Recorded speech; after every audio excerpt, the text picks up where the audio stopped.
આપણા ગુજરાતને વરસાદની ખૂબ જ જરૂર છે અને છેલ્લા અનેક દિવસોથી વરસાદ નથી વરસ્યો। કચ્છ અને સૌરાષ્ટ્રમાં તો સ્થિતિ ખૂબ જ ખરાબ છે। હવામાન વિભાગની નવી આગાહીએ રાજ્યના ખેડૂતોને નિરાશ કર્યા। અલ નીનોની અસરને કારણે વરસાદ ખેંચાયો છે।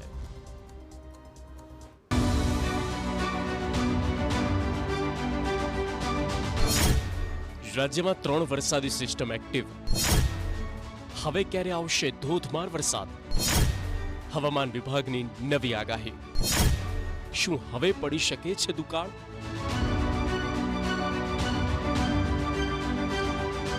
જુલાઈમાં સારા વરસાદ બાદ હવે ઓગસ્ટમાં જોઈએ તેવો વરસાદ વરસ્યો નથી, જેના કારણે ખેડૂતોની મુશ્કેલી વધી ગઈ। કચ્છથી લઈને સૌરાષ્ટ્ર અને ઉત્તર ગુજરાત સહિતના જિલ્લાઓમાં હાલ જોઈએ તેવો વરસાદ વરસ્યો નથી, જેના કારણે ખેડૂતો પરેશાન થઈ ગયા। આમ તો હાલ રાજ્યમાં 3 હવામાનની સિસ્ટમની અસર છે, જેમાં વેસ્ટર્ન ડિસ્ટર્બન્સ, મોન્સૂન ટ્રફ અને લો પ્રેશર એરિયાનો સમાવેશ થાય છે। જો કે આ સિસ્ટમને કારણે ભારે વરસાદની શક્યતાઓ ખૂબ જ ઓછી છે। ગુજરાતમાં આગામી 7 દિવસ દરમિયાન હવામાન સામાન્ય રહેવાની શક્યતા છે। આગામી 7 દિવસ દરમિયાન ગુજરાતમાં હળવાથી મધ્યમ વરસાદની આગાહી છે। જો કે આ સમયગાળા દરમિયાન રાજ્યમાં ભારે વરસાદ કે તોફાની પવનની કોઈ ચેતવણી આપવામાં નથી આવી। ઓગસ્ટ મહિનામાં રાજ્યમાં વરસાદની ઘટ જોવા મળી। સમગ્ર ગુજરાતમાં ઓગસ્ટ દરમિયાન સામાન્ય કરતાં 22% ઓછો વરસાદ નોંધાયો છે। અમદાવાદ શહેરમાં આગામી દિવસોમાં વાદળછાયું વાતાવરણ રહેવાની શક્યતા છે। શહેરમાં 1-2 સ્થળે હળવા વરસાદી ઝાપટા પડી શકે છે। અંબાલાલ પટેલની નવી આગાહી। રાજ્યમાં મુશળધારની શક્યતા નથી, માત્ર વરસી શકે હળવો વરસાદ। હવામાન વિભાગ બાદ હવે અંબાલાલ પટેલની આગાહી પણ ગુજરાતને કર્યા છે નિરાશ। અંબાલાલ પટેલે કહ્યું કે ગુજરાતે સારા વરસાદ માટે રાહ જોવી પડી શકે। આગામી દિવસોમાં માત્ર છૂટાછવાયા વરસાદી ઝાપટાની શક્યતા છે।